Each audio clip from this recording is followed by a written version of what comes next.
Morning Year 5, and today we are starting a brand new Talk for Writing unit, and we are doing narrative, which is where we are doing lots of description and story writing.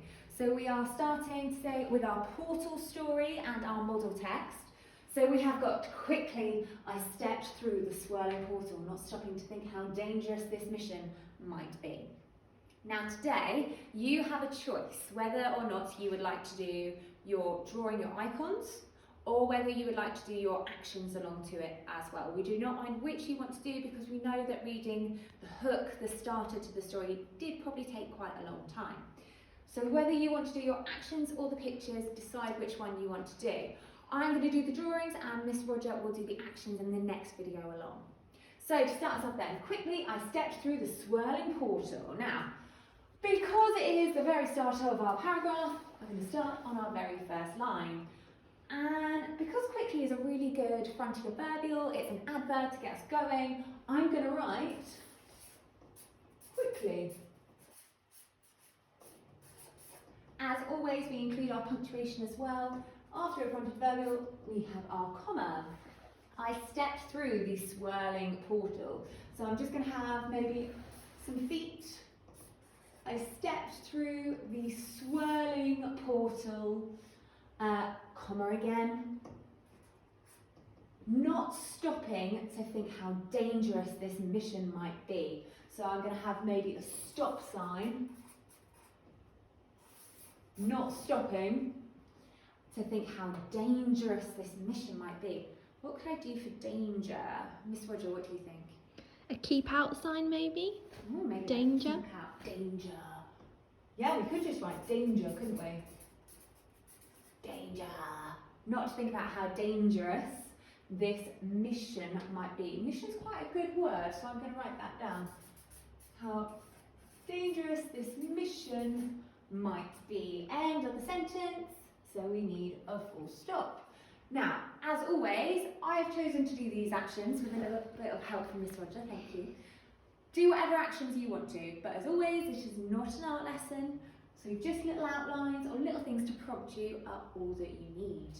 We're going to carry on with the second sentence then. I landed with a soft thud in deep snow. Lots of lovely description there, expanded down phrases. So I landed with a soft thud. So it's going to be thud, but it's very soft. So I'm just going to go.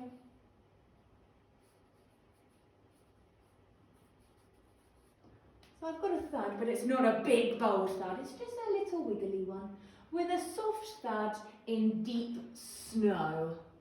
So I'm going to have maybe a little snowflake, which also looks a little bit like a spider's web, but that's fine.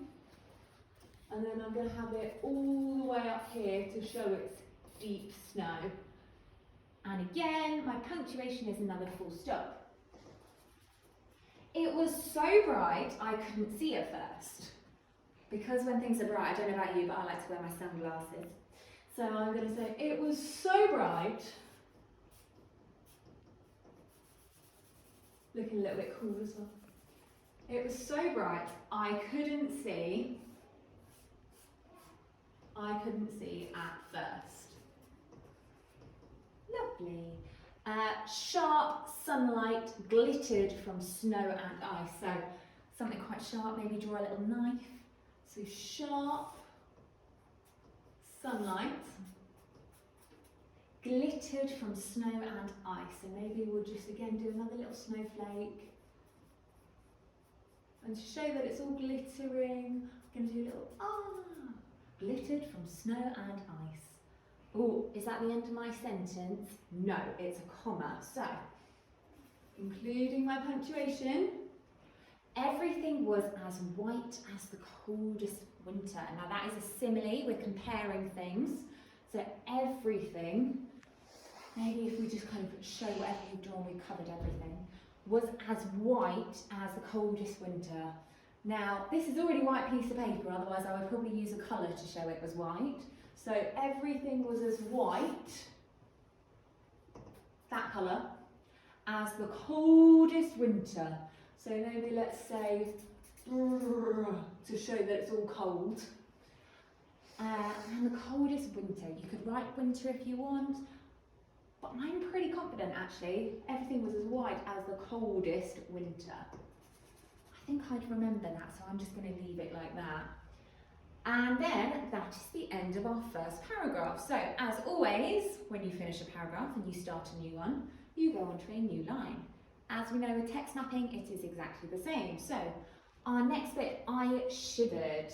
So I go into a new line and I've got my shivered. So maybe I'm going to show a little person. There's a little outline, and then I'm going to go to show that they're shivering. And also, I don't know about you, but when I'm really cold and when I'm shivering, my teeth chatter as well. So we've got chattering teeth. Lovely, and a full stop. Right, that is enough to get you started. You've got your first paragraph and you've got the start of your second paragraph as well. As we said, it's your choice whether you want to do pictures or actions. Cannot wait to see either of them. Good luck, Year 5. Well done.